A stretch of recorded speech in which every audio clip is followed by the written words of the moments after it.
હવે આને ઘર્ષણ ન કહેવાય, મારવા જ આવે છે અને પૈસા લઈને આવે. ભાડે આવ્યા છે બધાય, એટલે એ ભાડે આવ્યા છે ને એના માટે અહીંયા આવવું પડે. બાકી રોડ ઉપર કાલે અમે અમારા વિરોધ માટે, કારણ કે 1 રૂપિયો આપ્યો નથી હજી, અને લુખાગીરી જ કરે ચોખ્ખી. અને નેતા બધા બસ દાડો એક હનુમાન દાડો એટલું આવડે છે એટલું કઈ નીકળી જાય.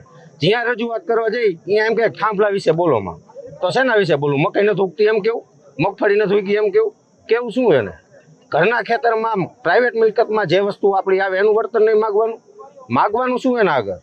એને એમ કહેવાય 2 ઇંચ વરસાદ કરી દે એમ. ઘરના ખેતરમાં થાંભલો આવે એના પૈસા તો માગવાના જ અમે.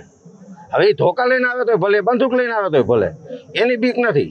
કાલ ધોકા માર્યા, આજ કદાચ બંદૂક લાવે, બીકનો પ્રશ્ન જ નથી. પૈસા જોઈએ, કેવી રીતે દેવાય એને નક્કી કરવાનું. ન નક્કી કરીએ કે તો કેવી રીતે લેવાય એ અમારે નક્કી કરવાનું.